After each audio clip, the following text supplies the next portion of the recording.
So we're here with Lauren from Capital Credit Union to discuss everything that you need to know when it comes to going for a new mortgage. Lauren, first of all, let's start with what financial documents should people consider before speaking to a mortgage advisor? So it's a good idea to kind of gather up everything to do with your financials, such as bank statements, pay slips, any credit commitments that you have. I think for me, when I meet with clients, credit commitments are the thing that people forget that they have. It can be silly things even like Klarna, things like a credit card that maybe has a balance on it, but they're due to pay the balance off, but don't tell me at that point. So I think it's definitely a good idea to sit down if you're on your own or it's a joint application to really go through the bank statements and make sure that you do have every single element of debt and everything that you have outstanding available.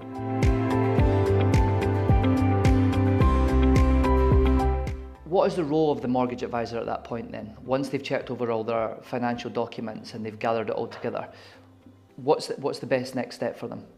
So in my view, a financial advisor is there for the step-by-step and the hand-holding process. A mortgage is a very emotional transaction that people will do, and it's one of the biggest transactions that people will do in their life. So an advisor is there for many, many aspects. Personally, I'm a very step-by-step type of advisor. I think people don't understand that there's many steps to a mortgage. People tend to take to online for information, which isn't the best thing to do. English law and Scottish law can get very muddled. So I think that using an advisor, the step-by-step stages are crucial to the application. The advisor is the one that will determine the full process. Sometimes people will come to an advisor with stern ideas of what they think and what they feel. But after they gain full advice, sometimes that can change. And I think that that's an integral part of using a financial advisor. You touched on the difference between a financial advisor and the bank. Why would you come to a financial advisor and a mortgage advisor as opposed to going to your bank that you've been with for 13, 14 years? So the bank will only have a couple of products to offer. Coming to a financial advisor, there are various products. There are various different rates in the market as well, such as fixed rates, variable rates, standard variable rates, and not everyone knows exactly what all that means. And I think sitting with an advisor, you're able to dive deeper into all aspects of that, which then give you a much more clearer judgment on which way that you feel is best to. So in terms of the next steps to go, you've gathered all the financial documents, you've spoken to your mortgage advisor. How do you make the decision on fixed or variable in terms of those offerings and the length of the mortgage? So fixed and variable is an absolute personal preference. It depends on where the market's at, it depends on your market view. And using a financial advisor, we give advice on where we feel the market's at against how you feel, and then that's when the conversation takes place. Fixed rate mortgages, variable rate mortgages are very different, but they both have their place in the market, and that's where an advisor would be able to give you all the information on that. With regards to term of mortgage, many clients come with the term that they want, but once they speak to an advisor and we start to look at different lengths, different terms, that's where decisions can then be fully made. Sometimes people will come looking for a 35-year term mortgage, but when they then look at maybe what the 30-year term looks like and what the interest looks like between the 5 years, they may often opt for the lesser years where they came in with such strong views. So it's definitely a good idea to use an advisor because they will give all options available. So let's look at two different scenarios based on current financial markets. If someone was thinking of locking in a 2-year versus a 5-year, and potentially right now there may be a bit of movement in the financial markets, what would be the benefit of locking into a 2 as opposed to trying to secure what they feel right now is a lower rate, but may potentially change with as interest rates move over the next November sort of to March time? So again, it is personal preference. I don't think that anybody holds a crystal ball. I think that it is how you feel at the time. 2-year fixed rates do what they say on the tin. You're fixed in for 2 years as well as the 5-year fixed rate. But I think in general terms, I think people need to look more broader at their personal circumstances. If you opt for a 2-year fixed rate, you are hoping that the market is going to recover, which it could do, and then you could, once your fixed rate's over, enter into much better interest rates. But the 5-year also has its place because it gives people the comfort and the knowing of affordability that for the full 5 years there will be no changes to their mortgage. So again, there's no right or wrong with this, and I feel it's just thrashing out what's the best option for you, and that's what an advisor is there to do with you. In the instance of Capital Credit Union and the benefits that are obviously one that we'll get into, but at this moment in time there's a variable rate that's available for there.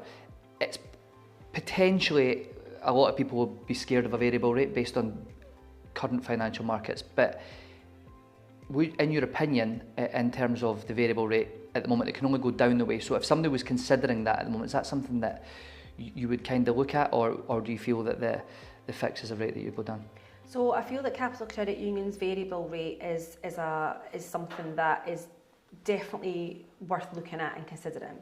In the market, there is a standard variable rate, and that's the one that tracks the Bank of England. So when the Bank of England move their rates, either up or down, the mortgage fluctuates.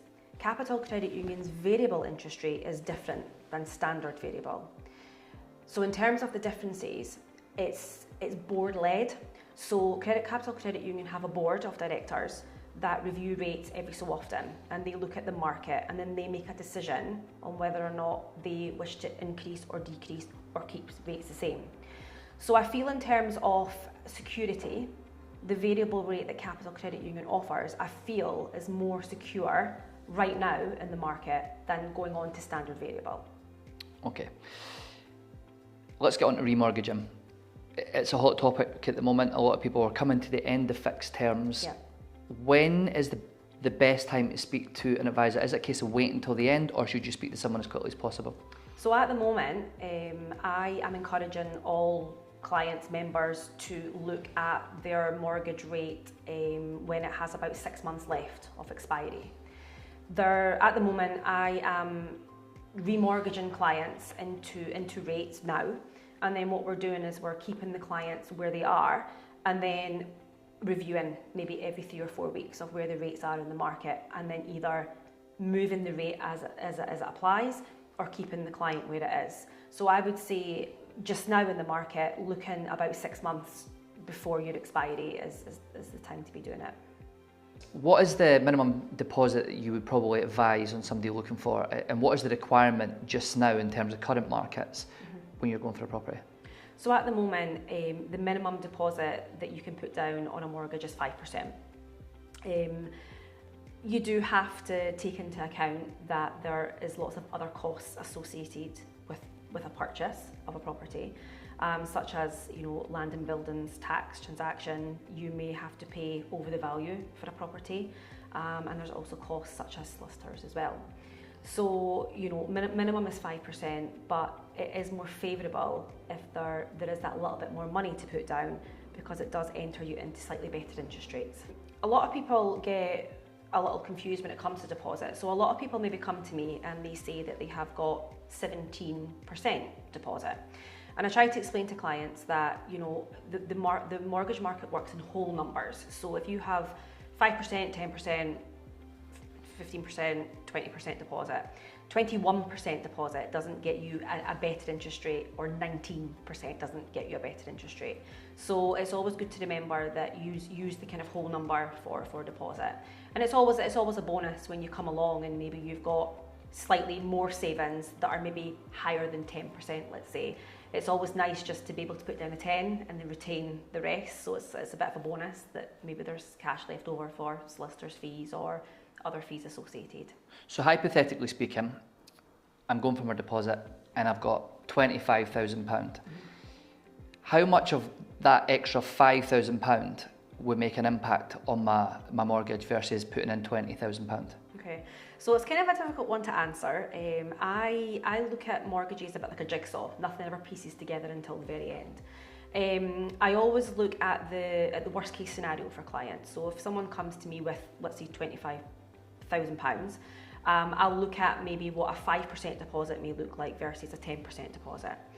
It's not really until they've purchased that we sit down, and that's where we really dig deep into, you know, what size of deposit now do they want to put down, now that we know physical figures and actual purchase prices. So it's kind of, it's a difficult one to answer, because, you know, it's not till really halfway through that you really get all your answers on all of that. So let's talk about mortgage terms now. When you have a client and they're potentially considering extending their mortgage term to 35 years, what's the best bit of advice that you would give in terms of that consideration? Yeah, so if I've got a client that has a mortgage already looking to extend the term, I think one of the biggest questions is, why do they want to do that? You've got to take into consideration that when you make an amendment to a mortgage term, certainly, you know, increasing it, you are going to be paying more interest over that term because you're increasing it. A lot of people come to me looking to extend terms purely for affordability, but sometimes when you use an advisor, you know, that's when you go into the financials, and often, sometimes after the conversation, we're not actually increasing the term, sometimes we're actually decreasing the term, because it's not until you go into the bank statements and you start to look at all the other things that people pay for, it really does show that, you know, making a better impact on your mortgage term is often the way to go.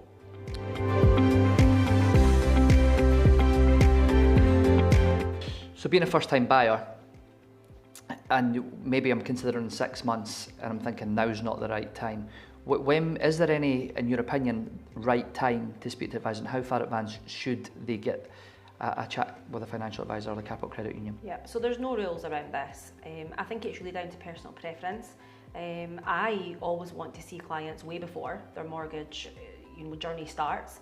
I think it's always good to knowledge of power, to gain knowledge around mortgages. It's always good to get to know the client as well, and be able to kind of advise on the best routes and avenues that maybe they have to take beforehand. So I would say that there's absolutely no rules around that. The one thing that probably isn't the best is to come to an advisor the day of finding a property and then there's a massive big rush, because, you know, there's lots of other things that need to be taken into consideration, and it's kind of not fair on everybody, all parties, when there's that huge rush. So absolutely no rules.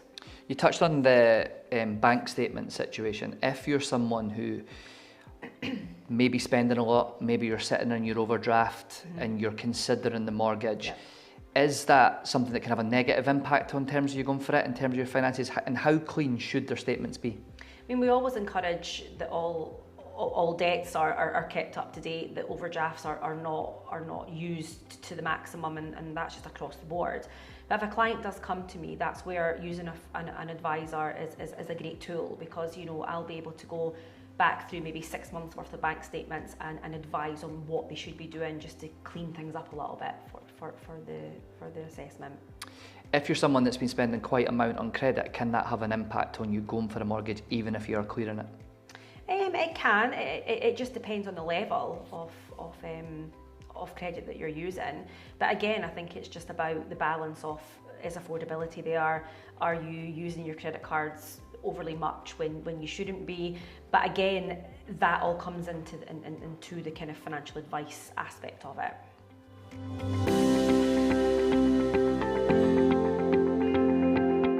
Let's cover off credit reports, because it is a bit of a minefield for people.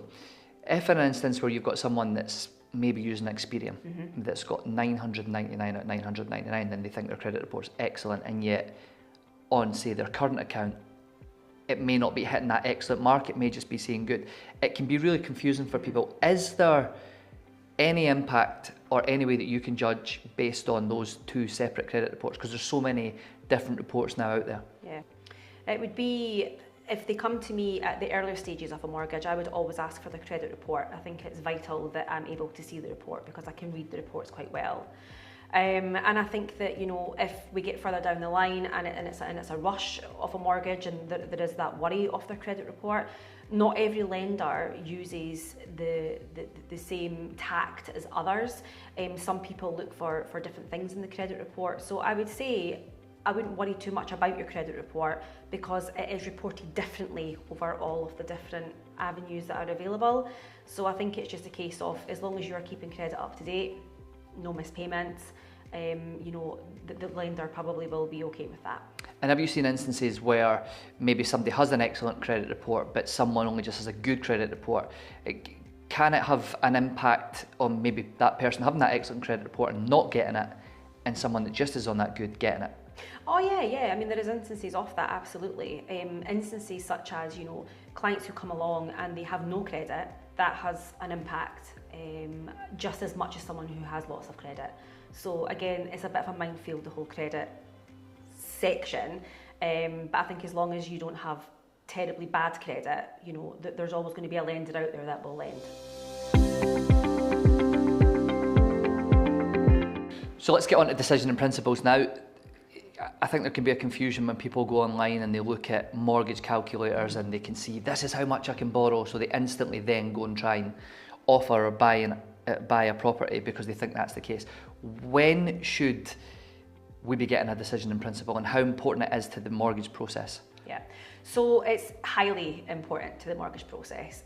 No one should be offering on any properties without a decision in principle. A mortgage in principle has sort of different names. Prevalent principles generally across the board will last for 3 months.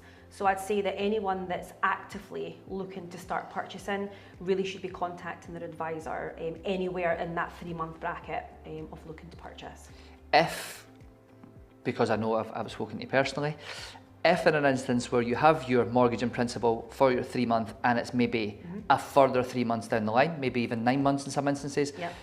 Should you be touching base, or is it a case that, look, we've got your mortgage in principle, you're absolutely fine, or is that regular checking important? So the regular check-in is very important. Personally, I don't necessarily run off and run approval and principles every 3 months. I would ask the client if circumstances have changed, if there's been any major impacts on affordability, and if everything's pretty much the same as what it was, I don't tend to rerun. You did touch on, though, if you're maybe 9 months down the line, at that point, maybe yes, I would look at maybe running a new one. So sort of anywhere between sort of expiry of maybe 3 months, I think you're probably okay. But anything out with that, I think that you should be checking back in to your advisor. How long does the mortgage in principle take? How quickly can we get in? And in terms of Capital Credit Union's process, is it as long as getting a mortgage, or is this the fast part of it? The decision in principles is the faster part. There still has to be the sort of general standard meeting that you have with the advisor in the beginning. But once that information's been kind of collated and collected, decision in principle is very fast. Capital Credit Union can generally have your approval back within a number of hours, if there's enough hours in the working day to have it done. So once I've got my decision in principle, I've then made my offer on my property based on the affordability that we've gone through. How long should I expect my mortgage to take? And is it a given, because I have my mortgage in principle, that I'm going to get a mortgage? So, I mean, it's not a given, nothing is, but you know, it's pretty solid that it's there in place. I think that in all the years I've been doing mortgages, the ones that have fallen through have been the ones where maybe someone within that term has maybe purchased a £30,000 car and affordability has just plummeted. Or they've maybe changed jobs where their income has reduced greatly. So it's these sorts of things that would have an impact. But if nothing's really changed, then you know the mortgage should go through fine. It's hard to tell how long a mortgage will take because every single client has different aspects to everything. So generally we always say anywhere between maybe 4 weeks, but we always like to try and get that in lesser time. If in an instance where you're offering on a property and your mortgage is taking a long time, can Capital Credit Union or any mortgage advisor try and push the banks along a little bit? And in terms of getting that process pushed through, where maybe the seller's getting a bit tetchy about selling? Yeah, I mean, it really shouldn't be getting to that stage, but there are instances that does happen. And yeah, I mean, we always do have a little bit of pushback and things that we can do. So yeah, using an advisor, I think, helps with these sorts of things because we're more in the know. Let's look now at joint versus individual mortgages. What's the difference between going for a mortgage by yourself and then potentially bringing a partner into that to going into a joint mortgage? All mortgage providers use a multiple when it comes to income. So if you're purchasing on your own, your sole income will be times by a certain number of what the mortgage provider will use, and that will dictate how much you can borrow. So ultimately, when you have two sets of income and then you're timesing it by a certain multiple, there will probably be more of a mortgage size available to you. But that's not to say that if you are going single, that you won't be able to achieve what you're looking for. So we've got a mortgage in place, everything's agreed, we're ready to buy. There is one more thing to consider, mortgage protection and insurance. How important is that to the whole process? Yeah, so mortgage protection and insurance, buildings and contents insurance, it's all very, very important. These policies are there to protect your home, protect your family, protect yourself on all variances that they may happen in life. So speaking to an advisor about these external policies and things that you need to have in place is definitely something that should be considered. Let's go into mortgage payments. Is it sometimes better overpaying your mortgage? Obviously, even if you're on that 25 or 30 fixed term, and what would your be advice if somebody has extra income available to put into your mortgage? Yeah, so overpaying on a mortgage organically brings the mortgage term down as well as the balance. So that's always a benefit and it's always a plus. There's lots of calculators and stuff online that you can type in and see how much even just overpaying by £20 a month would reduce your mortgage to, and what the balance would look like. So overpaying is a vital part of a mortgage, but it's not for everyone. It really just depends on surplus income that you have. Most people will overpay maybe if there's inheritance, or there's maybe pension payouts, or there's money that's come in. But it's not something that everyone does. It's a personal preference. If you're in a position, luckily enough, to be able to pay off your mortgage, what are the fees and stuff that can be incurred, and what do we need to take into consideration if we're in a great position to pay off our mortgage? Yeah, so paying off a mortgage is always a good thing. There will be fees associated with that, and it's generally like discharge fees. So there'll be fees that will have to pay through a solicitor to physically take your name away from that mortgage. It also depends on where you are at your mortgage stage as well. So if you are in a fixed rate, or you're in a rate that comes with an early repayment charge, sometimes there will be other fees associated with that. But if you speak to your advisor or speak to your provider directly, they will be able to let you know all the fees and charges. What are the advantages of having a mortgage that calculates daily interest? Okay, so out in the market, there are providers out in the open market that will calculate your interest on a daily basis, a monthly basis, or a yearly basis. What that simply means is, if you are making your mortgage payment per month and your interest is calculated annually, it means that you will not see a drop in your mortgage balance until after a year. Whereas with Capital Credit Union, their interest is calculated daily. So every single payment you make, the mortgage will reduce every single month in front of your eyes. And that's always good for overpaying as well, because if you throw in X amount of money, the balance will automatically reduce. You don't have to wait the month or the year for that balance to reduce. It's not just a case of stepping in and getting your mortgage and then never seeing them again. Having a mortgage advisor, in your instance, we spoke about this before, is that they can help you throughout the term of your life. Yep. And obviously in building that relationship. How important is it that, and how much a difference can it make to having that personal approach when going to get a mortgage? So it's my most favourite part of the job, to be honest. You meet so many different walks of life, and it's what gets me up in the morning to do my job, to be honest. Yeah, having a mortgage advisor is amazing. It's someone who can advise, and someone who can lead, and someone that can help. It's not always just about a mortgage. Like, sometimes people call because there's instances in life that happen that eventually may impact on a mortgage, and it's about giving advice on all aspects. It's not just always about a mortgage. I think as well, as you go through the maturity of the mortgage, you become the first time buyer, then maybe your rate needs to be renewed. Having that connection with the same person, it kind of just takes something off your life list. I think that, as an advisor, I'm the one that keeps charge of when your rate is due to be renewed, when there's to be renewals on other aspects. So it's kind of keeping you in check, and not having to always add that onto your list of priorities. And I know in your own personal experience, in terms of that experience with your clients, it's something that is really a personal to Capital Credit Union and building that rapport with their clients. So absolutely, yeah. It's just an integral part of the job. It's lovely to see clients getting into their new houses. It's lovely to see clients remortgage to better interest rates. It's the cards. It's the nice little things that follow. It really just shows that it's a lovely job to be in. Lauren, for people that aren't aware of Capital Credit Union and what a credit union does for you, what would you tell them about what the benefits are of having a Capital Credit Union mortgage? So there's a few benefits.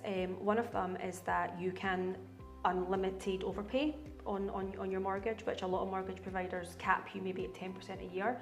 So if there is some money coming, it's always a good thing to remember about for that.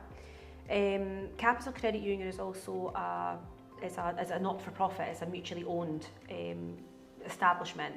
So, any profits that are made are reinvested back to the credit union as well as back to the member. So you essentially become a member of the credit union, where you part own the credit union.